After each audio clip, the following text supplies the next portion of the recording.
Well, Master TP, Lord Chaos, Blazing Mosquito if you actually care, here it is. Now, I'd like to ask you all a question. Do you all remember GST Superworld 87? Yeah, the guy who would rage quit from anything he made that was ever criticized by someone? I mean, how could you not? He gave birth to Michael Jackson the Hedgehog. Fuck you guys, I'm done. After a while, he just quit YouTube altogether, claiming he would never, ever, ever return to YouTube ever again. Well, guess who lied? MitchMcKidd87, the new channel of GST Superworld. I've glanced at the channel, and it appears he's back to making video game reviews and is now doing Let's Plays. Oh, and these things he calls machinima videos. I actually went to see some of this guy's content to see, well, if between the time he left and the time he came back, if he actually improved a bit. I mean, after all, I believe he left somewhere near 2012, so I figured during the 2-year span he was gone, something must have improved. Oh, for God's sake. Oh, God. Oh yeah, he's still not that great. Now before you go on thinking I'm just bashing him for his skills in video games, don't. That's not exactly what I'm saying here. Well, kind of. Yeah, he's not that great at the games he plays, but it's also the quality of his work that bothers me.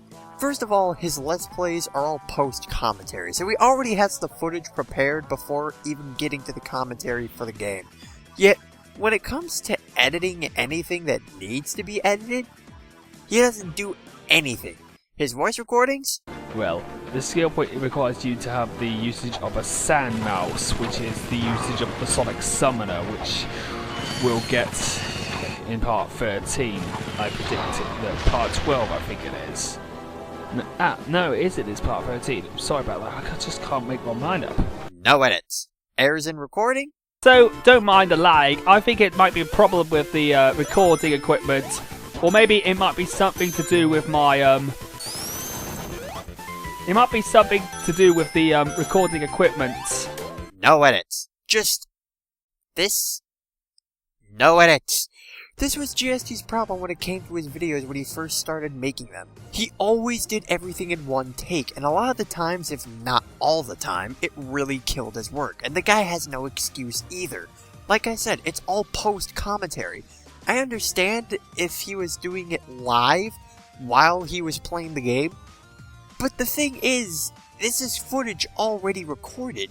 He's got video editing software on him, a program where he can edit audio, so he can get rid of stutters and awkward pauses if any of them are there.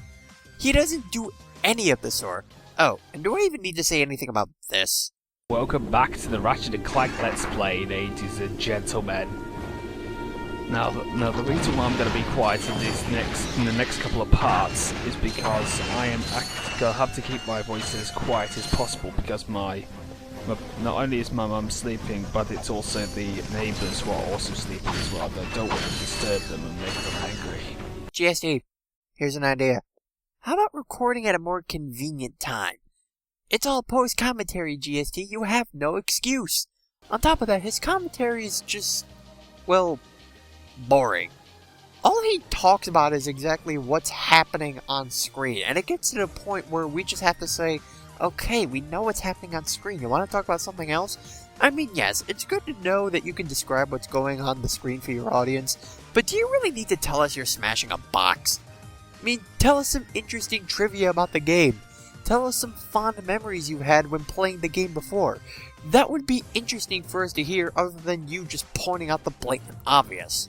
There's also times where the rushed recording really shows as he starts sounding like he's asking himself a question, and the next minute he's explaining the thing he was doing despite asking himself what he was doing. I can't make up my mind.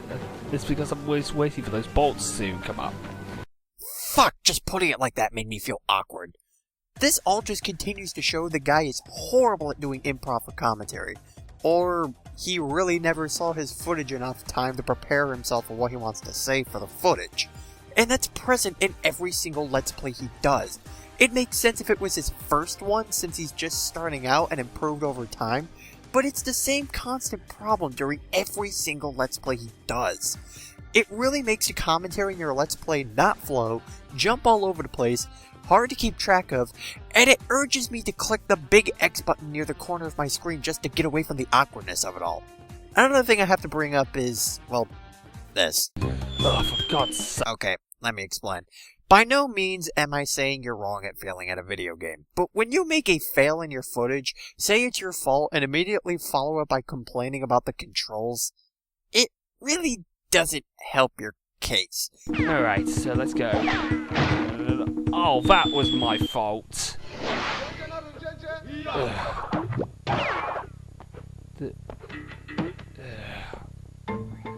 In my honest opinion, I kind of think my opinion, this game is great. It just feels like a great blessing. It feels like a breath of fresh air playing this game once again. But with my honest opinion, there are a few things that I didn't like about this game, like some of the control physics, the control feels a little weird with just using the D-pads. Also, it's like crashing your car, getting out and saying, "Oh, it was my fault, but you see, the gas pedal is too sensitive." Like when you talked about Crash Bandicoot 1 for the PlayStation. You died by running into a pillar, blamed yourself, and then go to talking about how the controls are messed up. What's even worse is you don't even explain what's wrong with the controls. I know controls is oftentimes the hardest thing to explain in a game, but you can at least try. Use words like it's delayed, or it's stiff, or it's loose, or give examples or scenarios. Let me give you one free of charge. Quest for Camelot for the Game Boy Color. The control is very awkward for the sole fact that turning in the game is very stiff. It's not so much you just pressing the other direction and you can just move, but when you press it once, you don't exactly go anywhere. You have to press it twice and hold the directional pad to move in the other direction. But no, you don't say anything like that or go into any details such as that. Not that hard, GST. It's really not. And in the end, you basically sound no better than, say, Darkside Phil. Okay, one plus side, you at least don't have his obnoxious forced laughter. Seriously, even Titus would be telling this guy to shut the fuck up. Not much left to say about his Let's Play, so let's just go to his reviews. It's weird, I thought you weren't going to be doing them anymore. Well, and again, you came back to YouTube when you said that you were never coming back here, so perhaps that shouldn't come off as too surprising. What about GST's reviews improved? I'll tell you, not a damn thing. Actually, I think they even declined in quality. Which I didn't think was possible, but when you realize the potential of downfall, the minute you see GST utilizing a webcam for his reviews, just take a look at this clip and see if you can spot something wrong here. when it comes down to it, I'm a big Sonic fan ever since my childhood. I remember the days of owning the Master System, then the Sega Mega Drive, and having great times with the classic Sonic games, specifically Sonic 2. Now I had Sonic the Hedgehog 3 in my childhood, but nowadays I have the enjoyment of playing all the Sonic games because of the digital re-releases and all that stuff. As time went by, Sonic went into 3D with a good start with the adventure games, but then things didn't go quite to plan according to Sega and slumped until the lowest in Sonic 06. Although I thought that was a decent game, I still thought that Sonic didn't have a good time. The 50th anniversary not being a very good year for Sonic the Hedgehog. Did you catch it? He spends most of the time looking at his script than actually in front of the camera speaking. You mean to tell me you don't rehearse your shit before going on camera? This goes back to his Let's Plays, where he does everything in one take, which really shows when you produce shit like this. The guy only says about 5 words or less until he turns back to his screen to read the script again. Don't believe me? Count it yourself. I'm a big Sonic fan ever since my childhood. I remember as time went by, Sonic went into 3D with a good start with the adventure games. And before some guy moans and bitches going, "Lay off, he's not like the professional reviewers out there," I'm sorry, but that's completely irrelevant, because even people who don't do this for a living understand the idea of quality control. Besides, this guy has no excuse for it. He has video editing software and has his own webcam, so it's not like he had a time limit on the thing and had to give it back. He can record as many takes as he needs to. Problem is, well, he doesn't. He takes the lazy way out and does every single thing in one take, which ultimately comes off as very sloppy, hard to watch, and makes the video, no matter how pretty the footage is, just fall into the fucking pit. Yeah, kinda like that. Besides, even once he's off camera and is actually talking over footage, it's still hard to sit through everything due to all his stutters and stammers through the entire video. Master Zig, a martial arts dojo sensei look-alike. Oh, he kind of looks like Master Splinter to be exact. I don't count the last one, the hidden zone, because it's a unlockable zone at the end of the game and it doesn't even count. First we have Windy Hill, a green land that is similar to Green Hill Zone and gets you familiarised with the game's new mechanics. Then we have Desert Ruins, a wasteland area with quicksand, tornadoes, honeycomb non-stop running sections like the Smart Speed sections in Sonic 06 and a desert stage. What?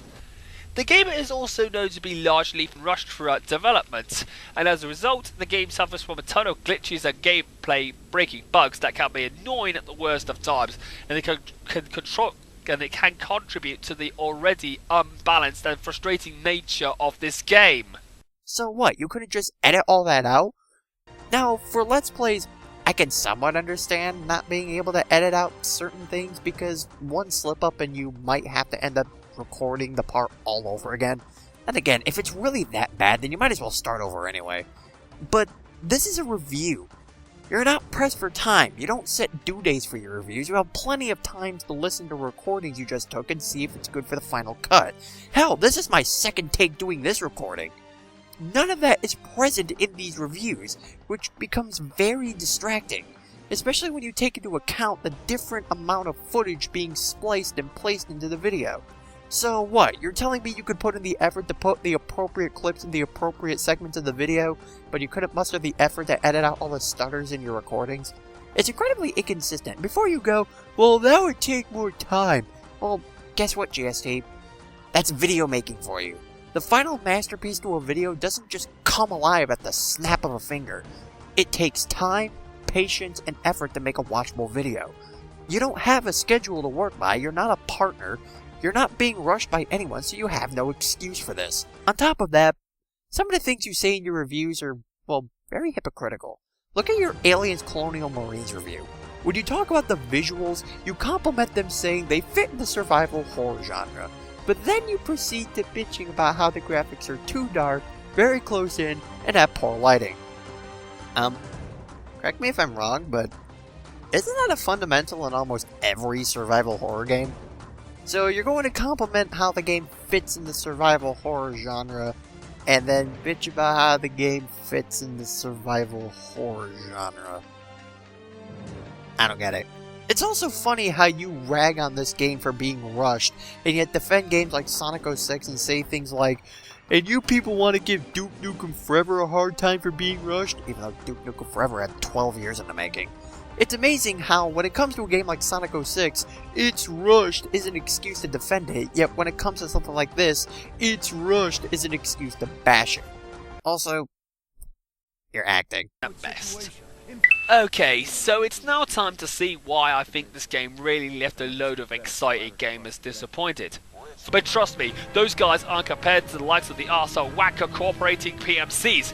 I hate those guys! They can go fuck themselves! I have to keep my voice as quiet as possible because not only is my mum sleeping, but it's also the neighbours who are also sleeping as well. I don't want to disturb them and make them angry. Honestly, the quality of your content, GST, I find it very insulting to whoever is subscribed to you. Because you're basically saying all those people who are subbed to you will watch poor quality content like this and still be easily amused by it. You could at least step up the production of it, but you don't. You take the laziest route possible just to churn out videos for your channel. You're one of those quantity over quality kind of people. Also, do I need to say anything about your so-called machinima videos? Ooh, Beavis and Butthead play video games. What, did you realize how overdone Angry German Kid was, so you thought these two would be a suitable substitute? That's the really big problem with GST's new channel. It hasn't changed at all since his last time he was here. Hell, even the first video he made proves he hasn't changed. Greetings everyone, I am MitchMcKidd, formerly known as GST, and I have indeed returned after my 19-month sabbatical. I'm sorry to those who I let down back in May of 2012, but my reason of abandoning my previous account was a combination of real life stuff getting in the way, my spriting talents being a total chore to do, burnout from making too much videos in a short time frame, as well as having to juggle everything to keep things moving. Oh, really now? That's why you left? Gee, I remember it happening much differently. Plain and simple, the guy doesn't even try. Like, you could probably sit there and go like, oh, this guy's such a tryhard. No, I can't even label him as that because he doesn't even try. I mean, have you even seen this? Yeah. It's plain horseshit. He just seems to think he can churn out anything on his channel and everyone will classify it as entertaining. All that can really be said is, the guy needs to look over his shit. Listen to his recording, see if he can remove any awkward stutters or pauses in his voice, and rehearse his scripts a bit before going live on webcam. Also, try keeping consistent with what you're making. If you're going to put in the time and effort to edit the video clips, then you sure as hell can muster the effort to edit your audio recording so it can sound more professional and flowing. So that's all I really have to say on this matter. Don't know why there are a few select people who are uber hyped for this guy's comeback, especially since most of the people I see basically saying, "Welcome back, man!" basically gave this guy shit for rage quitting in the first place. Well, I guess that's it. Ran over. Only you would die. Shut up! in World 1-1. That is almost as disgraceful as getting killed by the my very first God. Nova.